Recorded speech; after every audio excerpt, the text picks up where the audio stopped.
Hi everyone, this is Lincoln. Today is 12th of February 2021. The holiday already, the starts. 자, 여러분 놀라셨죠? 영어 해서요.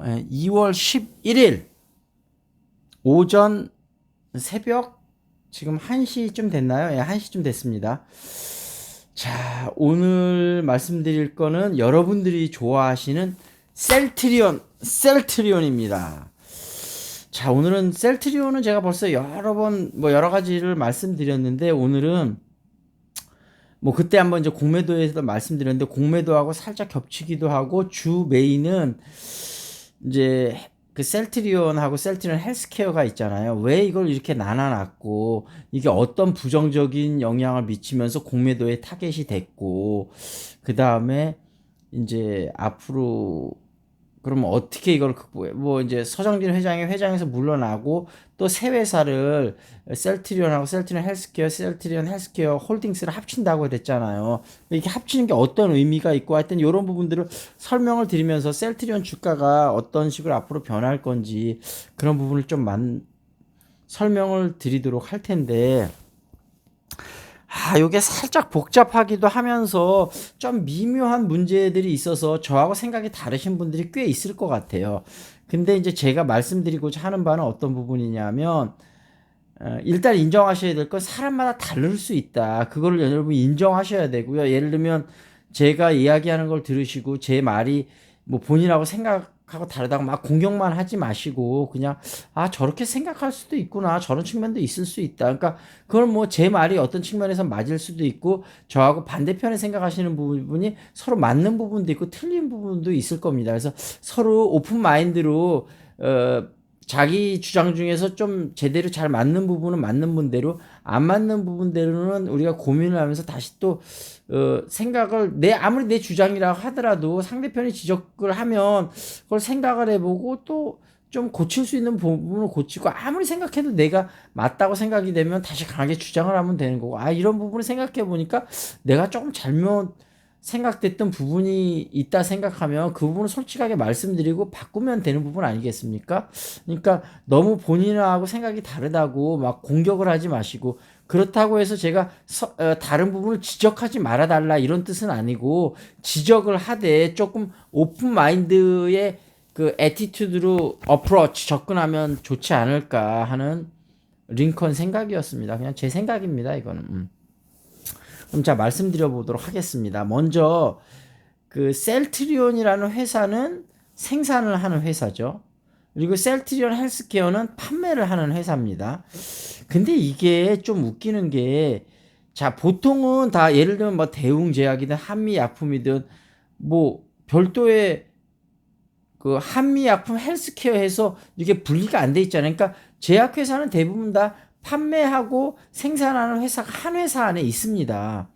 근데 이걸 분리를 해놨어요. 근데 문제는 뭐냐면, 자, 예를 들면 분리를 해놨는데 이 판매하는 회사가 다른 회사 약도 막 취급을 하면서 셀트리온이 취급하는 회사 중에 한 회사가 된다면, 예를 들면 글로비스 같은 경우가 물론 주로 현대 기아차를 탁송을 맡으니까 이제 일감 몰아주기로 해서 문제가 되기는 했지만, 글로비스는 다른 물류도 하잖아요.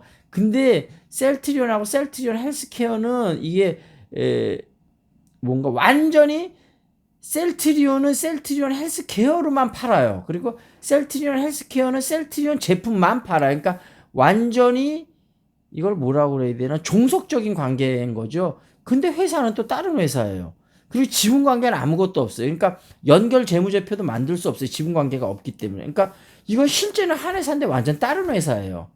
그러니까 이 문제점을 지적을 하면서 공매도에 많은 타겟이 됐는데, 이게 사실은 문제인 게 왜 그러냐면, 자, 서정진 회장이 왜 이렇게 만들었을까요? 그 이유는 뭐냐면, 자, 셀트리온이 이제 엄청나게 빠른 성장을 하면서 엄청난 회사가 됐는데, 서정진 회장이 개인적으로 계속 지배는 해야 돼.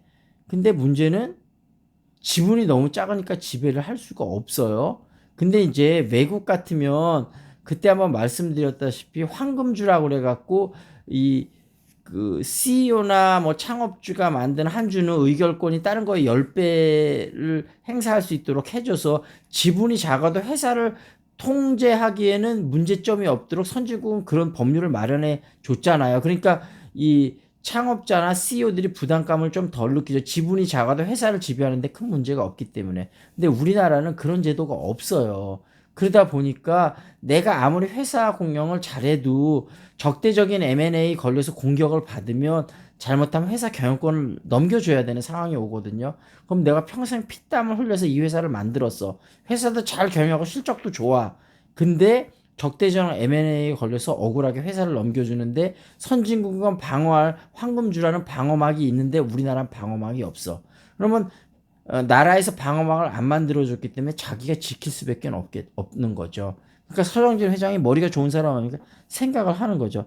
아, 그러면 셀트리온 헬스케어를 만들어서 셀트리온 헬스케어는 내가 지분을 거의 다 갖고 있어. 그러니까 이 회사가 실질적인 연결은 안 돼 있는데 서정진이라는 거를 중점으로 해갖고 실제로는 지분 관계가 없는데 지분 관계가 있는 것처럼 만들어져 버린 거죠. 왜냐하면 셀트리온은 생산만 해서 셀트리온 헬스케어에 줘야 되는데 예를 들면 셀트리온 헬스케어가 망하면 셀트리온도 망하는 거예요. 그러니까 둘은 어떤 종속 관계가 되는 거거든요. 그러니까 실제 지분 관계가 없는데 실제는 지분 관계가 있는 것처럼 만드는 거예요. 서정진 회장이. 왜냐하면 회사를 지배하기 위해서.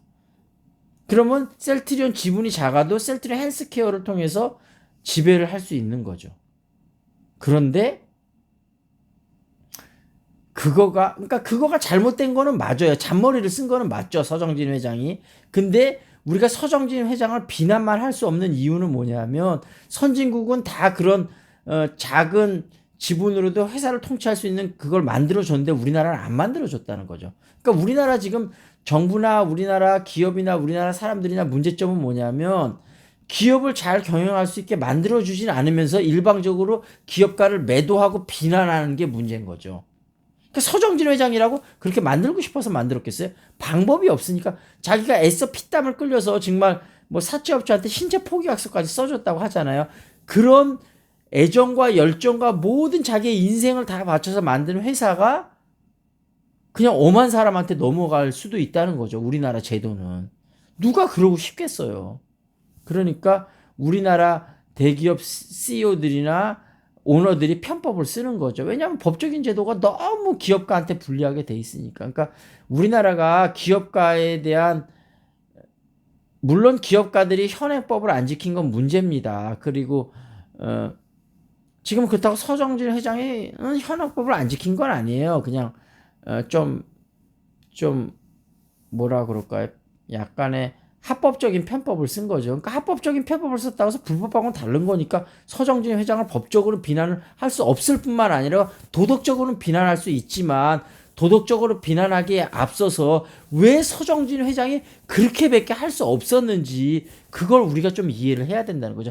그러니까 어떤 뭐 유튜브 같은 데 보면 서정진 회장을 일방적으로 비난을 하는데 그럴 문제는 꼭 아니라는 거죠. 서정진 회장으로는 그럴 수밖에 없는 이유가 분명하는 거고 우리가 그걸 이해를 해줘야 될 수 있어야 된다는 거죠. 근데 문제는 어찌됐든 문제가 있는 것만은 틀림이 없습니다. 그래서 공매도로 공격을 받는 게 일방적으로 공매도를 하는 사람을 비난만 할 수는 없어요. 그런 문제점이 존재하는 것. 우리나라 법이 문제긴 하지만 소크라테스가 말했듯이 악법도 법이라고 악법이라고 해서 안 지켜야 되는 건 아니거든요. 지키면서 법을 바꿔야 되도록 하는 거지 안 지키는 게 답은 아닙니다. 근데 물론 아까도 말씀드렸다시피 이건 법이 위반이 아니고 도덕적인 비난을 할 수 있는 거라 그랬죠. 예를 들면 조국 장관처럼요. 조국 장관이 법을 어긴 건 아니에요. 근데 이게 웃기는 건 법을 어긴 거라고 법의 심판을 지금 도덕적으로는 물론 비난받을 수 있습니다. 근데 도덕적으로 비난받는다고 해서 법으로 처벌받는 것도 다른 문제인 거거든요. 그러니까 우리나라 지금 재판부가 이건 조금 잘못 생각하고 있는 거죠. 예. 그러니까 도덕을 앞세워서 법적인 판단을 내리는 거 이건 분명히 잘못된 겁니다. 근데 어찌 됐든 제가 말씀드리려는 건 그게 아니고 뭐죠?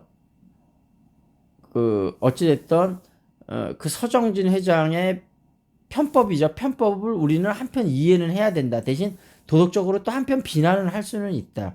근데 비난하기 전에 공감과 배려가 필요하다 이 말씀을 드리는 거고, 어찌됐든 서정진 회장이 이렇든 저랬든 본인이 이런 부분을 고쳐야 된다고 인정을 했고 본인이 CEO에 물러나고 이 사회사를 하나로 합한다고 하지 않았습니까? 그러면 합하면 내가 볼 때는 더 큰 시너지가 날 거예요. 그래서 셀트리온 주가는 더 갈 수밖에 없습니다. 서정진 회장도 깨끗하게 그냥 계속 이렇게 자기가 변명을 할 수도 있지만 사나이답게 깨끗하게 이건 잘못된 거다 인정을 하고 CEO에서 물러나고, 물론 뭐 유럽 가서 뭐 이런 거 하면서 하여튼 셀트리온을 더 키우긴 하겠지만 어쨌든 공식적으로 물러나고 그 다음에 새 회사를 합병하게 했다니까, 어떻게 보면 서정진 회장이 제가 볼 땐 사나이 중에 사나이입니다. 깨끗하게 인정하고 해결하지 않습니까?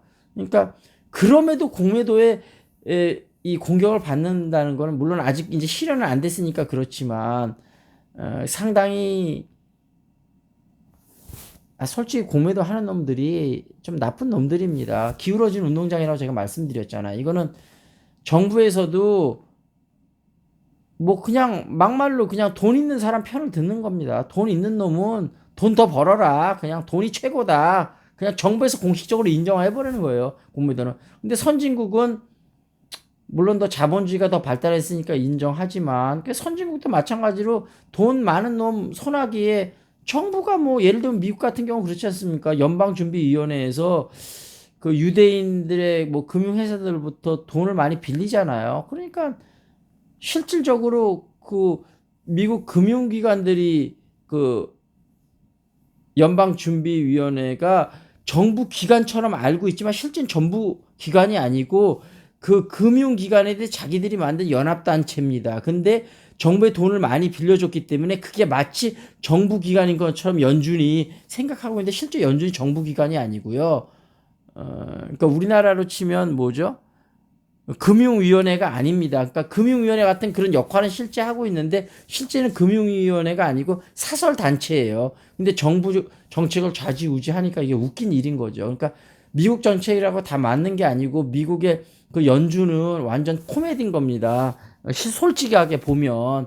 근데 이제 연준이 힘이 워낙 막강하니까 코미디가 코미디 아닌 게 되는 거죠. 예. 그때 옛날에 이주일 코미디언이 정치는 코미디다 그랬는데 우리나라 지금 정치도 코미디죠. 근데 아까 말씀드렸다시피 돈 있는 놈들이 하니까 코미디인데 코미디가 아닌 게 되는 거죠. 그러니까 코미디인데 진짜 인기 많은 개그맨이 나와서 코미디를 하니까 그게 개그 프로가 아니고 드라마가 된 겁니다. 지금 우리나라 상황은요. 얘기가 너무 나갔나요? 어찌됐던 지금 그런 상황이니까 이제 도덕적인 것까지도 잘못했다고 인정을 하고 고치겠다고 했기 때문에 제가 생각할 때는 더 이상 서정진 회장을 도덕적으로 비난할 명분은 없습니다. 왜냐하면 잘못했다고 했고 고치겠다고 했잖아요. 근데 잘못했다고 하고 고치겠다는 사람을 계속 비난하는 건 뭐나요? 그건 아량이 좁고 속 좁은 사람인 거죠. 우리는 속 좁은 사람 아니잖아요. 그러니까 더 이상 비난을 저는 안 했으면 좋겠고요. 그 다음에 공매도도 사실 한 2년 일단 연기하시죠. 그리고 어찌됐든 그렇게 지배 구조가 변하면 공매도의 공격도 좀 덜 받을 겁니다. 셀트리온도. 그래서 어찌됐든 셀트리온은 계속 갈 수밖에 없고 저는 개인적으로는 한국의 화이자나 노바티스가 될 거라고 믿습니다. 서정진 회장을 믿고 셀트리온을 믿고 그 직원들 연구하는 사람들의 힘을 믿기 때문에 셀트리온이 그렇게 갈 거라고 생각을 하고요. 그리고 삼바에 대해서 비난하는 사람들이 많으신데 물론 삼성그룹이 재벌로서의 재벌다운 모습을 못 보여주고 뭐 여러 가지 비난받을 짓을 많이 한 것도 사실입니다.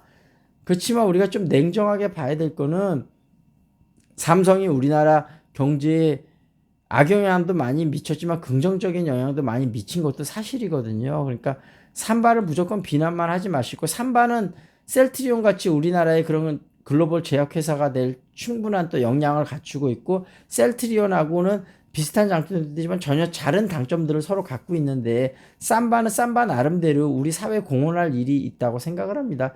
디슨잡을 많이 만들어낸다면 그것 또한 좋은 일 아니겠습니까? 그러니까 삼바가 잘못한 건 물론 알고 있고 비난하는 그 내용과 의도는 충분히 알겠지만 너무 감정적으로 대응 안 하셨으면 좋겠어요. 저는 결국 너무 감정적으로 대응하는 게 결코 좋지는 못합니다. 링컨 생각입니다. 뭐 생각이 또 다른 분도 있으실 수 있고요. 어찌됐든 요 정도에서 제가 뭐 지배구조나 뭐 여러 가지 말씀을 드리면서 셀트리온은 더 갈 수밖에 없다. 이렇게 말씀을 드리는데 그건 어쨌든 링컨 생각이고 단기적으로는 요즘 워낙 많이 올라서 출렁거림 있고 조정을 많이 받기 때문에 셀트리온 뭐 욕도 하고 힘들어 하시는 분이 많이 있다는 걸 알고 있고 저도 가슴 아프게 생각하지만 우리가 중기나 장기 투자자를 우리가 자처하는 우리로서는 단기 주가 등락에 너무 희비가 엇갈리는 건 우스운 일 아니겠습니까? 그래 갖고는 워런 버핏이 그런 얘기 했잖아요. 당신의 투자 철학이 분명하다면 당신이 투자한 돈의 50%가 날아가도 눈 하나 깜짝하지 않아야 어떤 주식으로 성공할 수 있고 가치 투자가 된다 그랬거든요. 그러니까 아무리 좋은 주식도 외부 환경이 정말 안 좋아서 50% 떨어질 수도 있습니다. 그렇다고 80%, 90% 떨어지는 일은 없어요. 근데 어찌됐든 50%가 떨어져도 여러분이 눈썹을 까딱하면 여러분이 지는 겁니다. 자, 제 말 알아들으셨죠? 자, 셀트리온, 자, 갑니다. 다만, 링컨 생각이니까 너무 의존하지는 마시고, 이건 저의 의견일 뿐이고, 여러분이 충분히 또 검토하시고, 살펴보시고, 하셔갖고, 결정을 하시는데, 제가 말씀드린 내용이 여러분의 판단에 조그만 보탬이라도 된다면, 저로서는 정말 기쁜 일이 아니고, 기쁜 일이죠. 기쁜 일이고, 정말 행복한 일이라고 생각을 합니다. 자, 그러면 여기서 마치도록 하겠습니다. This is Lincoln. See you next time.